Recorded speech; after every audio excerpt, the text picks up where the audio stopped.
Halo Sobat DKV, kembali lagi dengan saya Eka Z pada analisa estetika.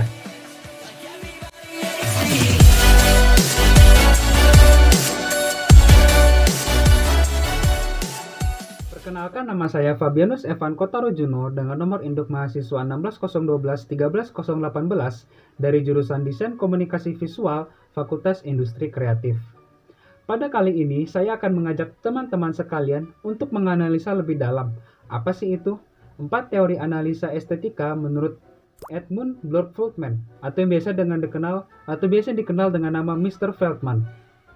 Tidak hanya itu, saya pun akan mengajak teman-teman sekalian untuk mengkorelasikan teori-teori tersebut ke dalam beberapa karya seni yang sudah saya pilih. So, buat teman-teman yang udah penasaran, yuk simak videonya sampai akhir. Pertama, saya akan menjelaskan teori estetika menurut Edmund Blur Feldman.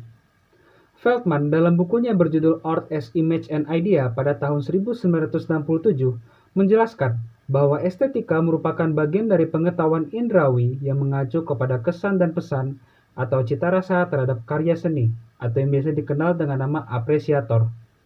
Selain itu pun dalam bukunya, ia menguraikan 4 tahapan teori estetika.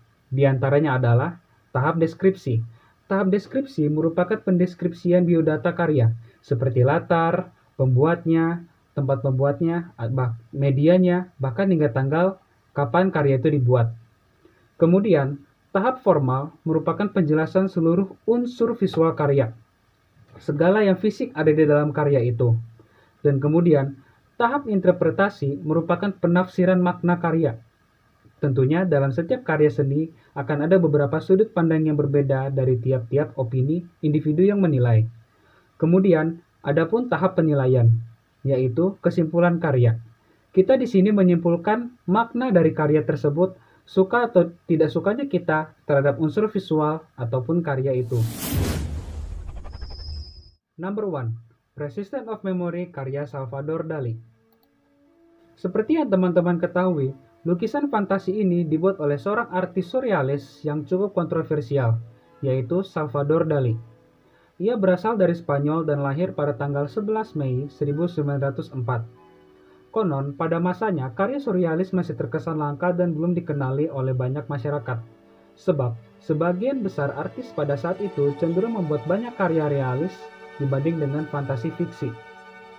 Ketertarikannya pada teori Freudian dan relativitas Albert Einstein menjadi latar pembuatan karya lukis Persistence of Memory ini. Lukisan ini pun dibuat di atas kanvas berukuran 24 x 33 cm dengan media cat minyak. Setelah membahas deskripsi pada karya lukis yang sudah kita bahas tadi, kini kita akan masuk kepada analisa kedua, yaitu formal, yang mengacu kepada unsur visual karya-karya tersebut. Pada lukisan Persistence of Memory ini, terdapat objek yang dibuat tidak lazim. Di antaranya adalah bentuk jam yang memiliki tekstur dan bentuk lentur seperti kain. Kemudian pun, lukisan ini memiliki pola pewarnaan yang kontras dan mencolok sehingga menimbulkan kesan bayangan dan perspektif jauh dekat melalui intensitas cahaya. Selain itu, penggambaran lingkungan sekitarnya yang jelas dan memiliki makna, seperti bentangan padang gurun dan lembah bukit yang membentang jauh. Setelah membahas unsur visual pada karya objek lukis tadi, kini kita akan masuk kepada analisa tahap ketiga, yaitu interpretasi atau yang biasa disebut dengan pemberian makna atau nilai, penafsiran makna atau nilai. Berdasarkan judul lukisan ini yaitu Persistence of Memory, mengisahkan tentang waktu yang tidak lagi bermakna bagi kehidupan manusia, ditandai dengan objek jam yang tergeletak lentur seolah-olah tak berdaya. Selain itu, penggambaran dari lingkungan padang gurun yang membentang menggambarkan situasi tanpa kehidupan, hampa dan sepi. Dan beberapa objek semut kecil pun memberikan kesan kerusakan dan kehancuran. Maka secara keseluruhan dari uraian-uraian tersebut dapat saya simpulkan bahwa lukisan ini memiliki makna mengenai kehidupan manusia yang tanpa penopang akan habis termakan waktu. Kali ini kita akan masuk ke analisa keempat, yaitu penilaian. Menurut saya, visual dari lukisan Persistence of Memory ini cukup unik dan variatif. Penggunaan warnanya yang kontras dan seimbang, serta penggambaran objeknya yang jelas, menjadi ketertarikan saya kepada lukisan ini. Selain dari visualnya pun, saya rasa karya ini memiliki makna yang cukup dalam dan bisa dilihat lebih dari satu sudut pandang. Number 2, Candi Borobudur karya Raja Sri Samaratungga dari Mataram kuno. Pertama-tama kita masuk ke tahap analisa deskripsi. Karya seni kali ini saya akan membahas wujud karya rupa yang cukup fenomenal di Indonesia, yaitu Candi Borobudur. Candi ini dulunya sempat masuk ke dalam urutan ke-176 pada daftar nominasi 7 keajaiban dunia kuno dan baru oleh NWOC pada tahun 2000. Namun sayang, Candi Borobudur tidak masuk ke dalam hasil akhir 7 keajaiban dunia pada urutan ke-77.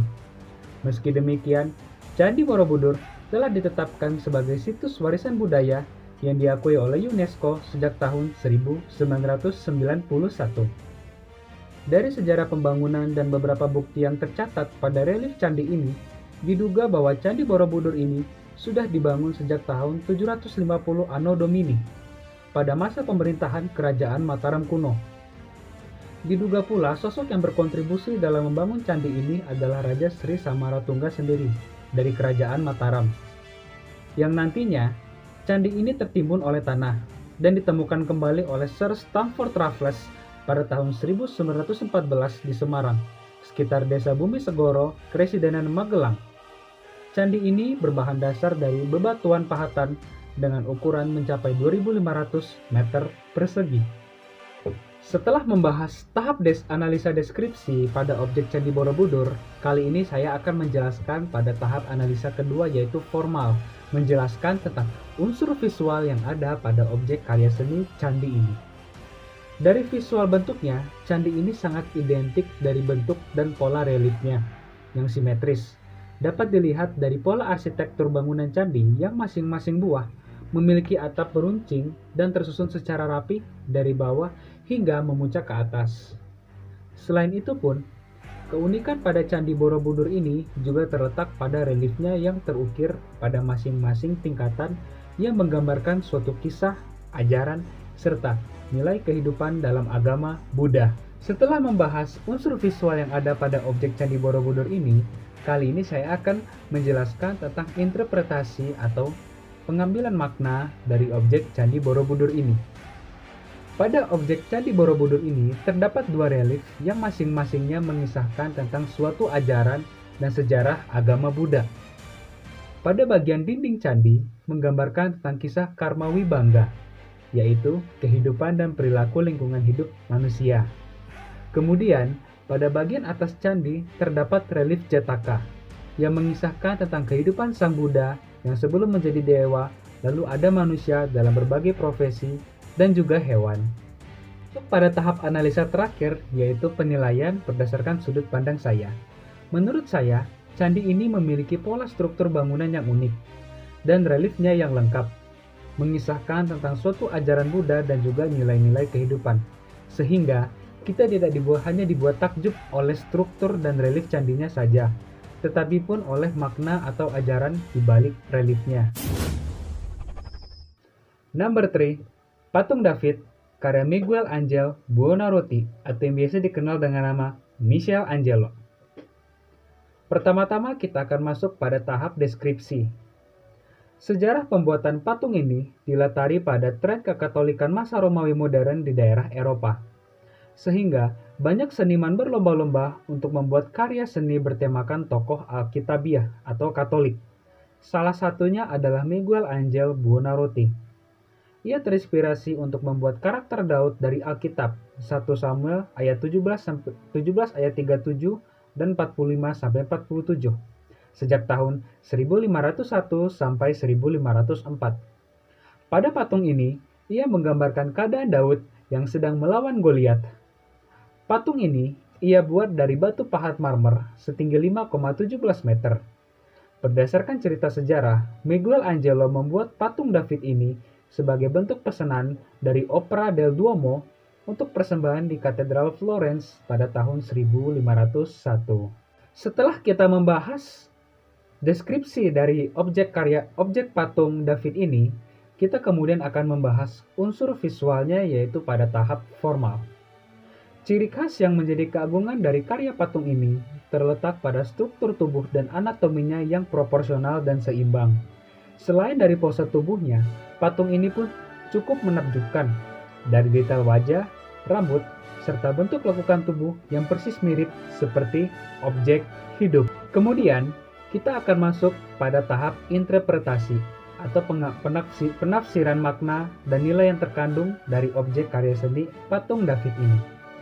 Sesosok yang ada di dalam patung ini bernama Daud atau David yang biasa akrab dikenal dalam nama Alkitab.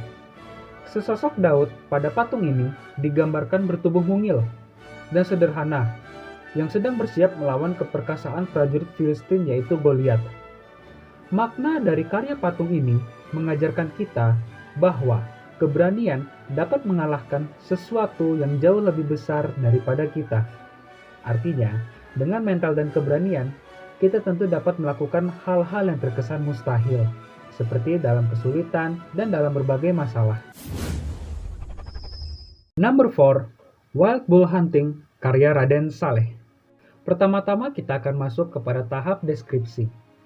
Lukisan ini dibuat oleh salah satu seniman yang berasal dari Indonesia. Ia bernama Raden Saleh Syarif Bustaman yang berasal dari Semarang.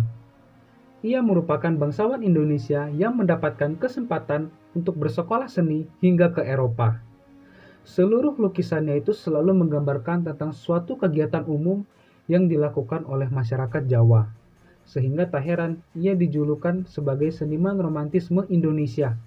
Karena selain lukisannya yang selalu menggambarkan tentang kegiatan umum yang dilakukan oleh masyarakat Jawa, bentuk dan pola lukisannya itu selalu menggambarkan seseorang sedang melakukan suatu kegiatan-kegiatan, seperti ada momentum, rima, dan temponya.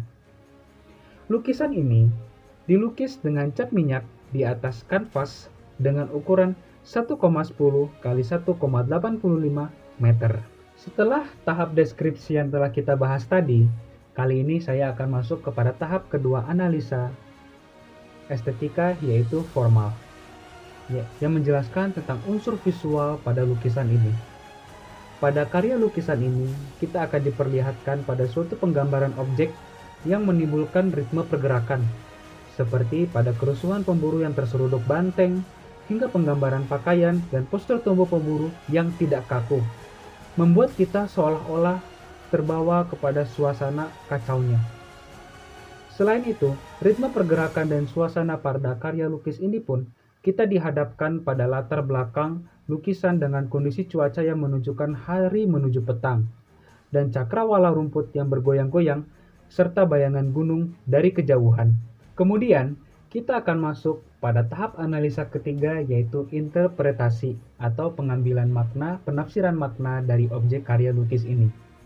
Karya lukis yang berjudul Wild Bull Hunting ini secara nyata menceritakan tentang sekelompok pemburu dari pedesaan Jawa yang sedang berusaha untuk memburu banteng. Banteng di sini itu dilambangkan sebagai makhluk hidup yang cukup seram dan harus segera dimusnahkan. Sedangkan sekelompok pemburu itu digambarkan sebagai pejuang yang hendak berjuang melawan sesuatu yang tidak diinginkan itu.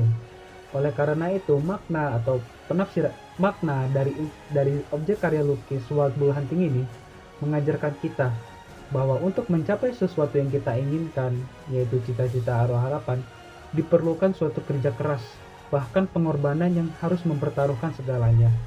Seperti pada lukisan ini kita bisa melihat objek-objek pemburu yang terjatuh, bahkan sampai terjatuh, terpental. Kudanya pun juga ikut terjatuh demi menangkap si banteng liar ini. Dan yang terakhir, saya akan masuk pada tahap analisa keempat, yaitu penilaian. Menurut saya, karya lukis Wild Bull Hunting karya Raden Saleh ini cukup mengagumkan. Selain sebagai salah satu karya lukis asal Indonesia yang sangat laku di pasaran Prancis, karya lukis ini pun telah menampilkan penggambaran objek dan suasana yang cukup nyata, sehingga kita atau saya sebagai apresiator seolah-olah itu terbawa suasana, ikut merasakan kesulitan dan kekacauan yang terjadi pada lukisan itu.